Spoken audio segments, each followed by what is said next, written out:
ka kuskura ka yi aboki da mai yanke zumunta. Ba abokin tafiyar ka bane, ba abokin hudar ka bane. Mala'ikun rahama ba sa zuwa wajen mai yanke zumunta. Shi yasa mai yanke zumunta in ya zo mutuwa zai ga bala'i. Don mala'ikan mutuwa ba shi kadai yake zuwa ya karbi rai ba, sai ya ɗebo bataliya ta mala'iku, ko ya ɗebo bataliya ta mala'iku na rahama, ko ya ɗebo bataliya ta mala'ikun azaba, amma dai ba zai zo shi kadai ba, tare da mala'iku yake zuwa. A suratul an'ami, hatta idza jaa ahaduhumul mautu توفته رسلنا وهم لا يفرطون. إذا جاء أحدهم الموت توفته رسلنا وهم لا يفرطون. ثم ردوا إلى الله مولاهم الحق ألا له الحكم وهو أسرع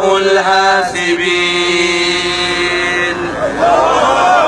Lokacin da mutuwa ta zo za ta ɗauki ɗaya daga cikin ku, Allah ya ce tawaffatu rusuluna, bataliya tawaga ta mala'iku ne za ta karɓi ran shi. Mala'ikan mutuwa yanzu zai zo ɗaukar ran bawa sai ya ɗebo bataliyar mala'iku. To mala'ikun rahama ba za su zo wajen wanda ke yanke zumunta ba. To kenan wace bataliya zai ɗebo? Ba zai zo shi kadai ba. Ko mala'ikun rahama ba za su zo ba. Wasu irin mala'iku zai ɗebo to?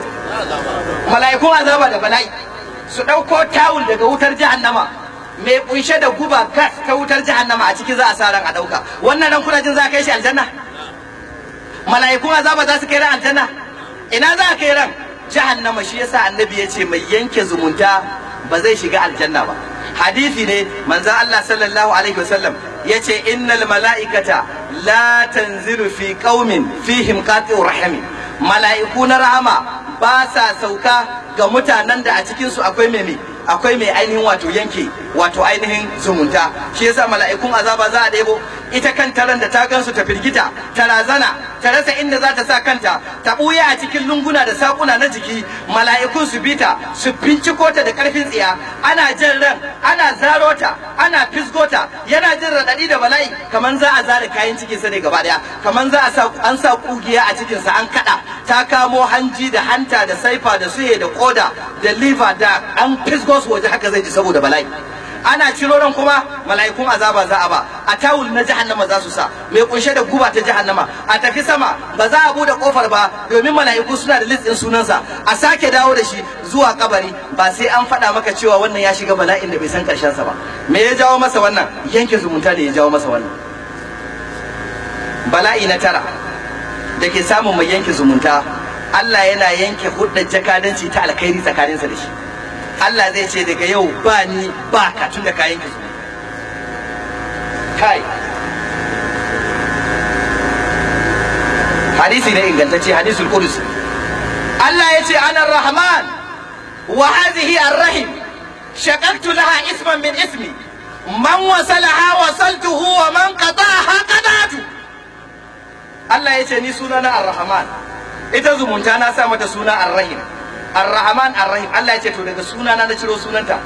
Wanda ya sadar da ita zan sadar da alkhairi zuwa gare shi, wanda ya yanke ta zan yanke hudda jakadanci da shi. Shi tsakanina da shi sai bala'i amma babu hudda ta alkhairi.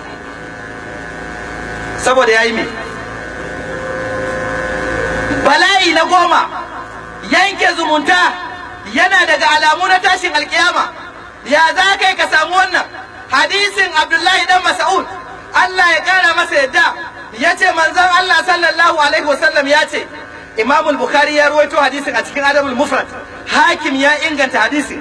Manzon Allah sallallahu alaihi wasallam ya ce, bayna yaday sa tafshu tijara hatta tu'inu al-mar'atu zawjaha ala tijara wa tuqta'u al-arham wa tazharu shahadatu az-zur wa kitmanu shahadatu al-haq. Manzon Allah ya ce kamin kiyama ta tsaya, kasuwanci zai yawa, kasuwanci zai watsu cikin al'umma, ko ina sai ya zama kasuwa. Da in za a siyo abu sai a ce a je kasuwa, to sai ya zama ko ina kasuwa ne. A gidaje an yi shago, a makarantu an yi shago, masallaci ma an masa shago, kai wata ran har makabarta sai an mata shago. Ko ina sai an yi shago, ko ina kasuwa, ko ina business, ko ina ciniki. Wannan alama ce ta tashin alkiyama. Manzon Allah ya ce hatta tu'inul mar'atu zawjaha ala tijara, sai ya kai ga mata tana taya miji kasuwa. Lokacin yayi ko bai ba? Kai kiyama ta kusa ta tsaya ko bata tsaya ba? kiyama ta kusa ko bata kusa ba. Wa kitmanu shahadatul haqq, za a rinka boye shaidar gaskiya. Shaidar gaskiya za a boye. Idan a kasuwa ne rigima ta tashi mutum ya san gaskiya ya boye. Idan zaɓe aka yi aje kotu mutum ya zo ya rantse ya karya ya ɓoye gaskiya kuma ya santa. Duk harkar da ta taso ba za a ba da shaidar gaskiya ba. Kiyama ta kusa ta tsaya ko bata kusa ta tsaya ba. Annabi mu ya faɗi gaskiya ko bai faɗi gaskiya ba.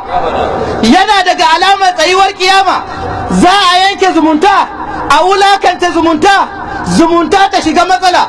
Ya ku bayin Allah, duk wanda yake da ɗan uwa wanda ya yanke masa zumunta, don Allah ya ji tsoron Allah ya gyara zumuntar. Wanda ya kaurace yan uwansa baya ziyartar su, yau ka ji wa'azi an yi san maka da sako, wal fauru da gaggautawa fararun farilla ne, da Allah ya baka iko maza ka je ka sadar da zumunta. Idan da kana sadarwa, ƙara jaddadawa, ka ƙara riƙewa da kyau, zumunci a ƙara riƙe shi da kyau. Za mu yi aiki da wannan wa'azi ya ku bayin Allah. Za a gyara zumunta a farfaro da ta ya ku bayin Allah. Za mu yi ya ku bayin Allah. Duk wanda da gaske yake zai gyara zumunta sai ce Allahu akbar, Allahu akbar, Allahu akbar. Ya ku bayin Allah, kun san romo daga rabasa da ke cikin sadar da zumunta kuwa? Wallahi da kun sani ko ba lada da kun yi. Kai, daga cikin alkhairin da ke cikin sadar da zumunta